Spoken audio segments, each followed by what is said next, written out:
Hello guys, for today's video ay dadalo tayo ng isang graduation ceremony ng aking second flesh na si Aliyah. So tara guys, samahan niyo ako sa aming celebration. Let's go!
Walang kasing sarap ang magkaroon ng kumpletong magulang.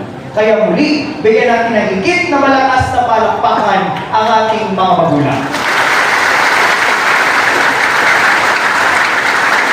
Kaya sa punto ito, ibigay natin ang pinakamalakas na palakpakan sa ating Panginoong may kapal.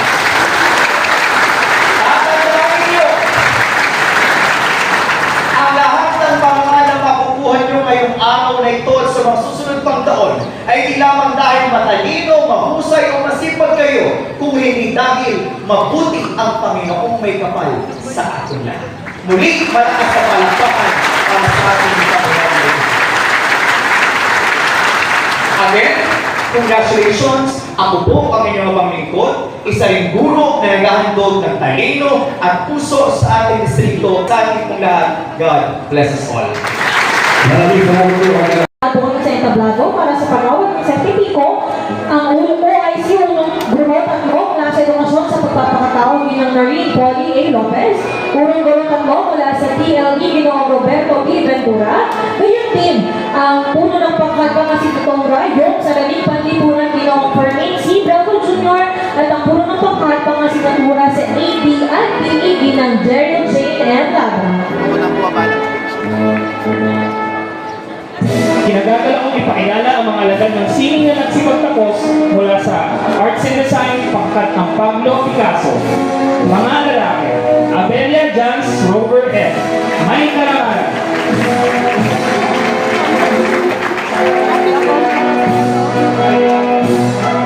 Junior.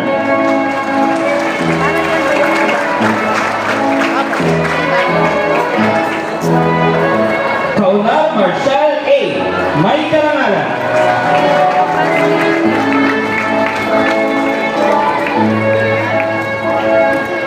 Delgado Danny Hill.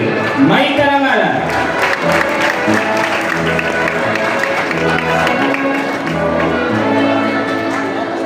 Dolorico Zachary Kennedy O.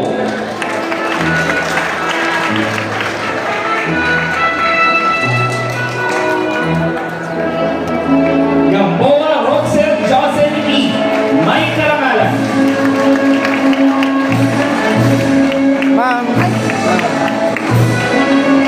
Isidro John Marcelino C. Mag-aaral na nagpakita ng natatanging ugali pinakamahusay sa work immersion AD. Lanceta John Isinger A. May Karangalan.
pinakamahusay sa larangan ng sining visual, may karangalan.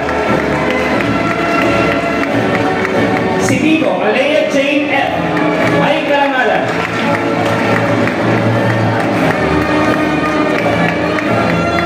Soliven Desiree Jane A.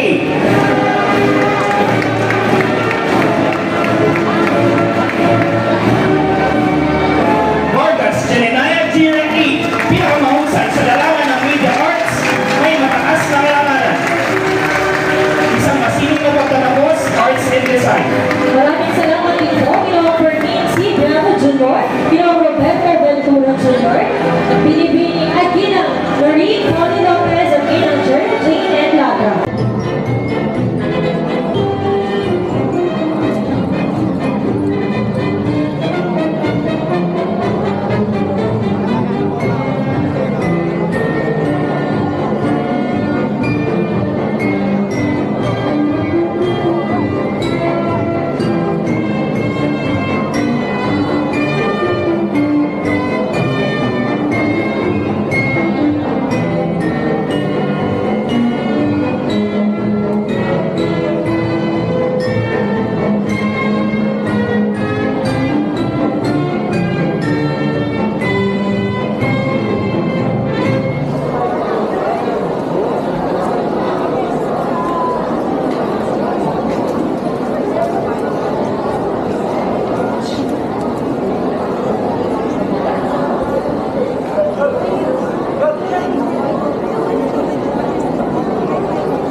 pagkatapos ng mahaba-habang oras ng kanilang pag-aakyat sa entablado upang i-receive ang kanilang mga parangal sa isa't isa, ay tumuloy muna kami sa kanilang room kung upang doon naman ay ibigay ng kanilang teacher o guro ang kanilang cards na good moral character certificate upang magamit nila sa kanilang kung anong kanilang nais gawin, no? Mag-apply ba ng trabaho o mag-aaral pa. So ayun na nga, at sa ganitong pagkakataon ay kinukuha na rin nila sa isa't isa ang pagpapaalam sa isang buong taon nila dito sa room na to. Ay maraming mga memories, maraming mga kalungkutan, kasiyahan na nagaganap, maraming mga iba't ibang kaganapan sa kanilang pagpasok at pag-uwi. So syempre nakita ko rin ang kalungkutan, ganun talaga ang life. So ayun na nga guys, at nagpapaalam na at mag-uuwian na ang mga estudyante. So ako naman syempre kailangan kong kuhanin ang lahat ng mga detalye upang gawing memorable ang pagtatapos nilang ito. At dahil naranasan ko rin ang ganitong mga kaganapan, ngunit wala akong nakuhang mga memory sa aking pagtatapos. At gusto kong maging dokumentado ang lahat ng pangyayari sa aking mga estudyante. So ayun na guys, kami ay papalabas na at papauwi na. So hanggang dito na lang ang ating video guys. Sana'y nasiyahan at natutuwa kayo sa aking ginagawang dokumentaryo. So hanggang sa muli ay salamat sa inyong suporta at pagpapanood sa video ito. So God bless us all. Thank you for watching. Good day and bye-bye.